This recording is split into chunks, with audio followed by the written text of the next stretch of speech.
जरवा माँ छोड़े है निशानी। मोर गाँव के महामाई माँ जगदम्बा भवानी ना लीमल मऊआ के जरवा माँ छोड़े है निशानी ना। जब जब आते चैत महीना, जब जब आते चैत महीना जोत जले नवरात्रि। मोर गाँव के महामाई माँ जगदम्बा भवानी ना लीमल मऊआ के जरवा माँ छोड़े है निशानी। मोर गाँव के महामाई माँ जगदम्बा भवानी ना लीमल मऊआ के जरवा माँ छोड़े है निशानी ना।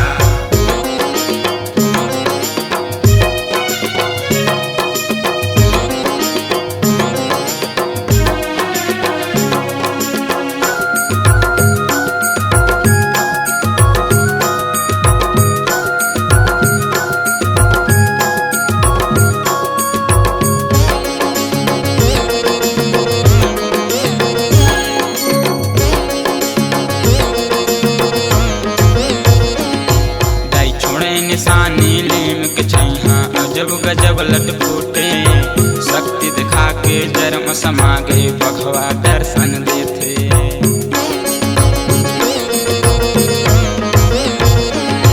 दाई छोड़े निशानी लीम के छैहा अजब गजब लट फूटे। शक्ति दिखा के जन्म समा गए बघवा दर्शन देते। शक्ति दिखा के जन्म समा गए बघवा दर्शन देते। जब जब आते चैत महीना, जब जब आते चैत महीना जोत जले नवरात्रि। मोर गाँव के महामाई माँ जगदम्बा भवानी ना लीमल मऊआ के जरवा माँ छोड़े है निशानी।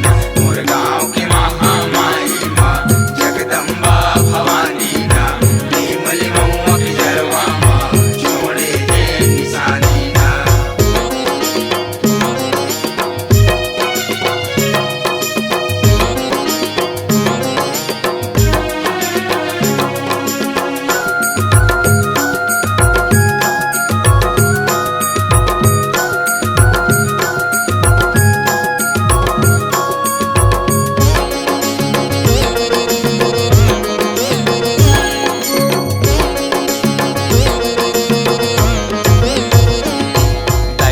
निशानी टिकुल सही करौंद के छाँव बरत है। मिंजरवा के परस फुलत है आरा पारा कहत है।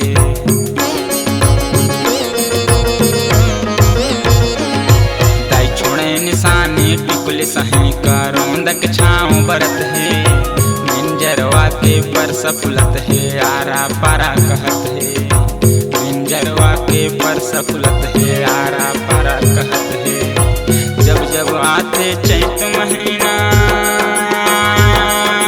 जब जब आते चैत महीना जोत जले नवरात्रि। मोर गाँव के महामाई माँ जगदम्बा भवानी ना लीमल मऊआ के जरवा माँ छोड़े है निशानी।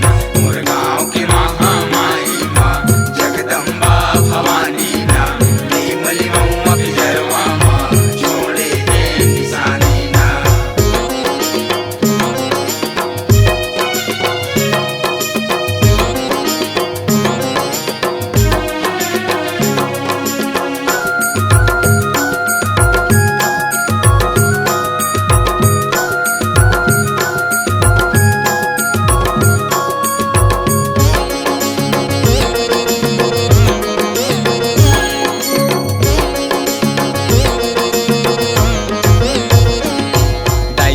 निशानी बोर के जरवा बौली माता का हाथे।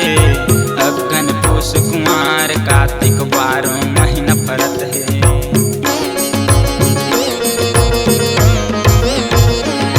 दाई छोड़े निशानी बोर के जरवा बौली माता का हाथे।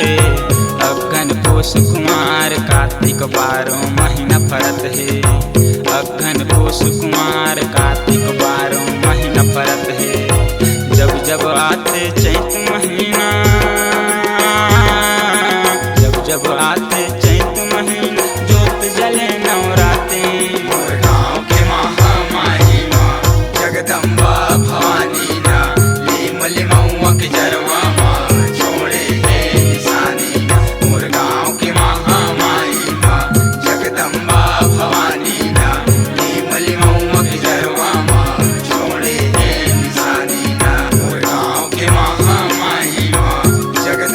भवानी